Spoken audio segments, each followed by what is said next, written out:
For the first time এত বড় একটা কেক আমার পারফেক্টলি হয়েছে। তো আমি এর আগেও কেক বানিয়েছি, হয়তোবা পুড়ে গেছে, নয়তো ভিতরে কাঁচা ছিল। মানে আমি পারফেক্টলি কেক বানাতেই পারিনি, হয়তো অনেক সময় পারফেক্টও হয়েছে। যেহেতু আমি রান্না করতে পারি না, তো আমার কোনো না কোনো প্রবলেম ফেস করতেই হয়। তো হ্যালো এভরিওয়ান, সবাই চলে আসেন। আমি কি কি দিয়ে কেক বানিয়েছি এটাই আপনাদের সাথে আজকে শেয়ার করব। তো প্রথমে আমি নিয়েছি একটা বল, তারপর নিয়েছি 3টে ইরো বিস্কুট, চকলেট বিস্কিট, আর নিয়েছি 3টা ডিম, আর নিয়েছি আমি বেকিং পাউডার, আর নিয়েছি আমি ময়দা, আর একটা নিয়েছি ছোট্ট বাটি 1 কাপ পরিমাণ মতো। তারপর আমি চলে যাব ডো বানাতে। আমি যে বলটা নিয়েছি সেটাতে আমি 3 কাপ ময়দা নিয়েছি, 3 টেবিল দিয়েছি বেকিং পাউডার, আর দিয়েছি পরিমাণ মতো লবণ। সেগুলোকে একটু আমি হাত দিয়ে মেখে নেড়েচেড়ে রেখে দিয়েছি। তো আমি রেখে দেওয়া 3টে বিস্কিট খুলে নিব। খুলে নেওয়া বিস্কিটগুলো থেকে আমি ক্রিমগুলো আলাদা করে নিব। তারপর আমি চলে যাব, রেখে দেওয়া বিস্কিটগুলোকে আমি ব্লেন্ডারে জারে নিয়ে নিব। তারপর আমি সেই বিস্কিটগুলোকে আমি ব্লেন্ড করে নিব। অনেকক্ষণ করতে হবে, কিন্তু আমি অনেকক্ষণ না করার কারণে বিস্কিটগুলো বেশি একটা গুঁড়ো হয়নি। অনেক সময় নিয়ে বিস্কিটগুলো ব্লেন্ড করে নেবেন সবাই। তো আমার বিস্কিটগুলো ব্লেন্ড করা হয়ে গেলে আমি প্লেটে ঢেলে নেব। তারপর আমি সাইডে রেখে দেব। তারপর চলে যাব আমি রেখে দেওয়া ডিমগুলো ব্লেন্ড করার জন্য। যেহেতু আমার কাছে হ্যান্ড বিটার ছিল না, তা আমি 3টা ডিমই আমি ব্লেন্ডারে ভেঙে নিব। তারপর দিব 1 কাপ চিনি, তারপর দিব আমি 1 কাপ সয়াবিন তেল। তারপর আমি 3টা মিশ্রণই আমি ব্লেন্ড করে নিব।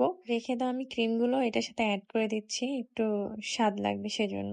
তো আমি 3টা মিশ্রণ একসাথে করে আমি ব্লেন্ডারে জারে ব্লেন্ড করে নিলাম। ব্লেন্ড করে নেওয়ার পরে আমি চলে গেলাম রেখে দেওয়া ময়দাগুলো একটা চালনিতে আমি চেলে নিব।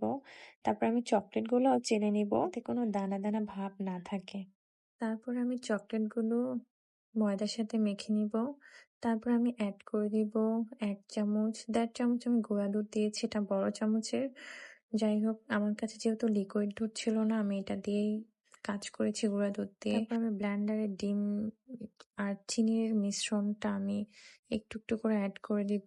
যেহেতু আমি লিকুইড অ্যাড করিনি, আমি একটু একটু করে পানি দিব। আমি হালকা গরম করে নিয়েছি, কুসুম গরম পানি আমি একটু একটু করে অ্যাড করে নিব। তারপর আমি এভাবেই মেখে মেখে আমি পরিমাণ মতো পানি দিয়ে আমি ডোটা তৈরি করে নিব। হাত দিয়েই করেছি, যেহেতু আমার কাছে হ্যান্ড বিটার ছিল না, তো আমার একটু বেশি সময় লেগেছে ডোটা তৈরি করতে। তো ফাইনালি আমার ডোটা তৈরি করা হয়ে গিয়েছে। তারপরে আমি যে পাত্রে আমি কেকটা বসাবো, সেটা আমি নিচে একটু আগে তেল মেখে নিব। তারপর আমি একটা গোল করে একটা পেপার নিয়ে কেটে নিব। তারপর আমার মেখে নেওয়া যে ডোটা মিশ্রণটা কেকের আমি পাত্রে ঢেলে দিব। ঢেলে নেওয়া মিশ্রণটা আমি একটু পাত্রে একটু ঝাঁকি দিয়ে একটু ভিতরে যদি কোনো ফাঁকা থাকে, কোনো বাবল থাকে, সেগুলো উঠে যাবে। তারপর আমি অনেকক্ষণ একটু নেড়ে চেড়ে নিলাম। তারপর আমি চলে গেলাম চুলায়। আমি প্রথমে এভাবে বসিয়েছিলাম, মনে হলো যে না, এভাবে কেকটা না হতে পারে। পরে আমি মার একটা বড় একটা সসপ্যানের মতো ছিল, ওইটা সরিয়ে আমি এটা বসিয়েছি। আমার মেয়ে একটু পর পর দেখছিল যে কেকটা কতখানি হয়েছে। যেহেতু আমার ভাই হোস্টেলে থেকে পড়াশোনা করে, তো ওর জন্য একটু তাড়াতাড়ি একটু চেক করে দেখে আমি চুলা থেকে নামিয়ে নিয়েছি। তারপর আমি কেকটা কেটে গরম গরমই প্লেটে নামিয়ে নিয়েছি।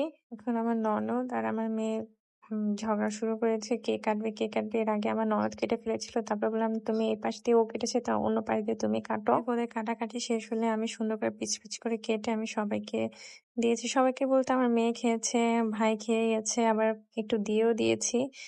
সত্যি কথা বলতে কেকটা অনেক সুন্দর হয়েছে, দেখতেও সুন্দর হয়েছে, খেতেও খুব মজা হয়েছে। সবাই অনেক পছন্দ করেছে। এর আগে আমি কেক বানিয়েছি, আমার প্রত্যেকবারই কেকে প্রবলেম হয়েছে। এটা সত্যি খুবই সুন্দর হয়েছে। যেহেতু আমার ভাই চলে যাচ্ছিল, তাই আমি গরম গরমই কেটে পিস পিস করে ওকে দিয়ে দিয়েছি, আর খেয়ে গেছে। আজকে এই পর্যন্ত, সবাই ভালো থাকবেন। যেহেতু ওর মামা চলে যাচ্ছে হোস্টেলে, তো আমার মেয়ে ওর মামাকে বিদায় দিয়ে দিল। তার মানে মামাদের প্রতি খুব ভালোবাসা, খুব আদর। সে মামাদেরকে খুব বেশি ভালোবাসে, মামারা ওকে খুব বেশি ভালোবাসে।